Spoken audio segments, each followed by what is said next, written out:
Nakaporma na naman nga itong si Liam dahil nga may pupuntahan kami. Tulad nga ng dati, as usual, inuna ko na nga ang paliguan itong si Liam at bihisan. May mga lalakarin nga kasi kami at kailangan nga ay matapos na namin pero hindi nga namin makakasama si Daddy C dahil nga itong si Daddy C ay natutulog dahil galing pa siyang trabaho. Malayo nga yung sakayan namin dito pero buti na lang, ito nga tinutuluyan namin ay may group chat para nga sa mga homeowners. At doon nga sa group chat na yon ay pupwede kang tumawag ng tricycle na susunduin ka mismo sa inyong bahay. Matapos nga ako makapag-prepare, nag-chat na nga agad ako dun sa group chat ng homeowners para nga sunduin kami dito sa bahay namin.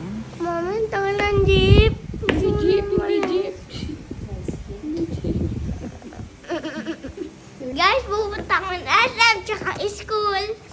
Hindi kasama si Daddy C kasi tulog siya. Tulaling. Si Riley po tulog. So, kasama ba siya? Bawal. Ilang minuto nga lang ay nandito na yung tricycle na nirequest namin at eto na nga, sumakay na nga kami. Buti na nga lang ay may ganito sa tinutuluyan namin dahil kung hindi, napakalayo ng lalakarin namin at sigurado bago pa nga kami makasakay ay pawis na nga kami lalo na sa init ng panahon. Hello guys. Love you. Ano daw gagawin mo sa SM? Okay. And? School. Malapit nga lang ang SM sa amin, kaya naman, since wala ring traffic, ay mabilis na nga rin kaming nakarating dito sa SM. Ito na, nakarating na kami. Kaya nga kami pupunta dito sa SM dahil nga pipick upin na namin yung PSA na nirequest namin para kay Liam. Pagpasok nga namin dito sa SM ay humanap nga lang muna kami ng ATM machine para nga may mga ipambayad kami dun sa mga gagastusin nga namin. Bukod nga sa PSA, ang isa sa requirement nga ni Liam ay 2x2 picture. Kaya naman pumunta na nga kami dito para nga makapagpa-picture itong si Liam. Inuna na nga namin ito dahil nga hindi naman agad-agad nakukuha ang copy nito. Sanay na sanay nga si Liam sa camera pero ang pagpapapicture nga ng 1x1 at 2x2 ay first time ni Liam. Kaya naman bilang mami, tuwa talaga ako dito sa first experience ni Liam. Hindi na nga rin nahirapan si kuyang nagpipicture kay Liam. Isang take nga lang, kaya naman mabilis na nga lang kami natapos at babalikan na nga lang daw namin. Agad na nga kami dumiretso dito sa elevator para naman pumunta ng third floor para nga kuhanin ang PSA na ni-request naman namin. Ang birth certificate ni Liam, guys. PSA, tsaka. Amiga. Wait, anak! Liam, wait! Come here!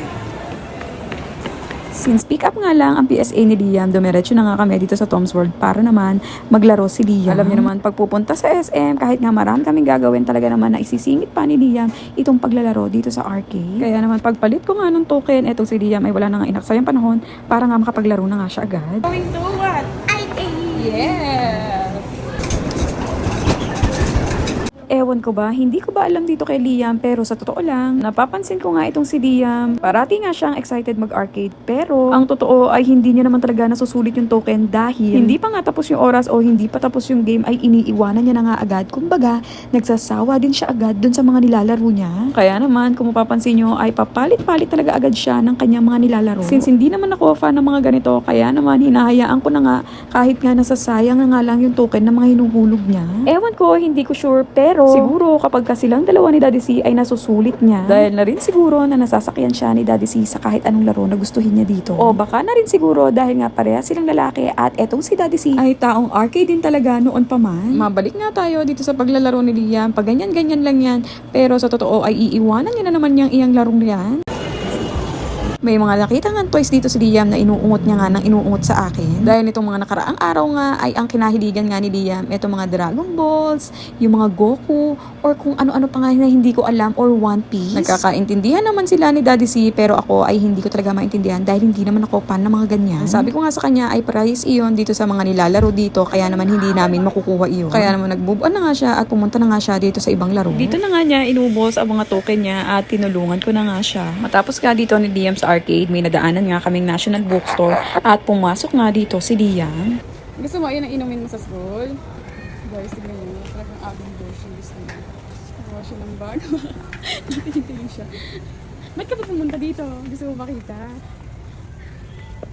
Kailangan mo yan sa school. Palagay ko sa pencil. Palagay ng pencil. Ito, gusto mo ganito bag mo.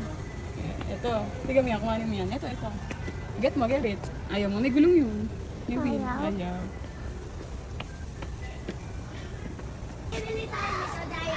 Hindi, globe na yan. Hindi yan sa ano. Hindi yan sa pabili naman, guys. kada pupunta kami dito guys. Kaya pala siya pumapasok dito sa National Bookstore. Kasi pag nakikita niya yan, pinipindot niya ng pinipindot guys. Lalagay natin yung pagkain dito. Ano yung? Lalagay natin yung pagkain dito. Hindi pagkain nilalagay dyan. Money ang nilalagay dyan, anak. Halika dito. Ayaw talagang... Ma-open. Hindi pagkain nilalagay dyan. Pagkain na naman nasa isip. Bumili na nga lang kami dito ng plastic envelope para nga hindi mabasa itong PSA ni Liam. Hindi pa nga kami makabili ng gamit ni Liam dahil ngayon pa lang nga namin makukuha sa school ni Liam ang mga listahan na gagamitin ni Liam sa school. Ano po, Mami? Yung Saan tayo kakain? Sa kakakain? sa Jollibee, O, ano kakainin mo doon? yung parang chicken, Parang chicken. Tsaka ano pa? tsaka chicken and rice. Chicken and rice. Guys, wait lang namin ang order namin. Ano in-order mo ba? Chicken and rice, tsaka french fries, tsaka toys ko ng lutuan, tsaka may kasama yung parang chicken. Hi guys, ang tagal na toys ko namin. Toys may kasamang chicken, tsaka itlog. Taba! Tagal na! Diretso nga kami dito sa Jollibee dahil nga sa mga nilakad nga namin ni Liam ay nagutom nga ito at dito nga napili ni Liam kumain sa walang katapusang Jollibee. Nasa arcade pa nga lang kami ni Liam ay binanggit niya na nga sa akin na may gusto nga daw siyang kainin dito sa Jollibee. At yung nga yun, chicken, french fries, peach mango pie, at saka nga jolly hotdog. O diba, kung maririnig mo, aakalain mo bang bata ang kakain nitong mga to? Pero wag kayong mag-alala, madiskarte lang talaga itong si Liam dahil yung mga nabanggit na yan ay kasama na dyan ang take-out niya. O diba, hindi pa nga siya nakakakain, ay naiisip niya na agad at iniisip niya na nga agad kung ano yung kakainin niya pag uwi namin sa bahay. Sabi naman sa inyo, mula bata pa nga ito si Liam hanggang ngayong magpa 5 years old na siya, ay talaga namang maganang-magana pa rin siya kumain. Kung inaakala nyo na 1-piece chicken lang yung pino-order niya, hindi po. 2 1-piece chicken nga ang in-order ni Liam at yung isa nga ay for take-out niya. Inakala ko nga na ipapasalubong niya kay Daddy C, aba, hindi pala. Ang sabi ko naman ay siguro yung jolly hotdog ang ibibigay niya kay Daddy C. Hindi pa rin pala dahil nga kasama pala iyon sa take-out niya. Tapos na ako kumain. Okay ko na ng toys. Bagong toys nga ang nakita si Liam dito sa Jollibee. Kaya naman, pinabili niya nga sa akin itong 2 pamboy na toys ng Jollibee na bagong labas. Habang nagpapahinga nga lang kami ng konti, itong si Liam, binuksan niya na nga agad itong toys niya dahil nga excited nga siyang mabuksan. After nga niya mabuksan at makita itong toys niya, niligpit na nga agad namin ito at pagkatapos nga ay umalis na nga kami dito sa Jollibee. Guys, pupunta na kami. Pupuntahan muna namin yung teacher ko. Tapos, pupunta na kami sa school. Pabayad ang school. Uuwi na kami. Bye-bye! Ito, chicken dito. Huwag. Ano sabi mo? Ayos na! Bakit? Ayos na! May bago kang toys. Happy ka, happy ka? Check natin dito.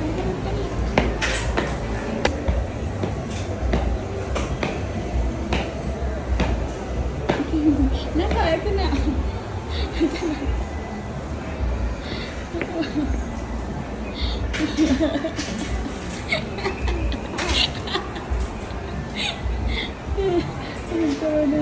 Let's go! Sasakay na kami ng tricycle, guys. Ito na. Mami, na-tricycle ko na lang kay Karat. Ay, bawal. Di pwede. Di mahuhulog yan doon. Kasi there's no tricycle. Let's go!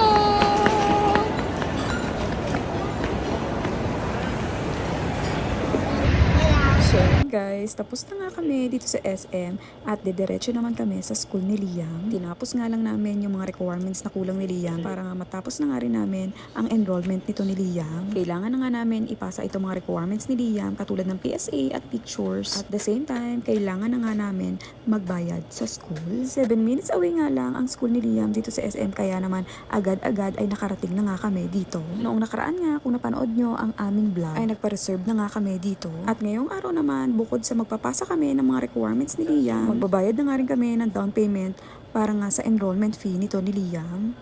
Naku, ang dami Inip nga si Liam dahil nga pagdating namin dito ay marami pa palang pipil-apan. Medyo nagtagal nga kami dahil bukod sa maraming ang pipil-apan ay marami rin nga kaming nakasabayan mag-e-enroll. At bukod nga dyan ay inintay na nga rin namin yung email address na ginawa nila para kay Liam. Dahil kapag nag-enroll ka pala dito ay binibigyan talaga nila ang bawat bata ng email address dahil doon nga sila mag-a-update ng mga advisories or doon sila mag-a-update sa mga parents kung sila ay may mga concerns sa students. Fast forward nga at nakita ko nga itong mga nakapaskil na uniforms at yan nga mga yan ang magiging uniform ni Liam. Papasukatan ko na nga dapat si Liam kaya lang sabi nila ay hindi pa nga daw available ngayon kaya naman sabi ko tatawag-tawag na nga lang ako sa kanila kung may update na sa uniform. Guys, hello. Nag-enroll na kami.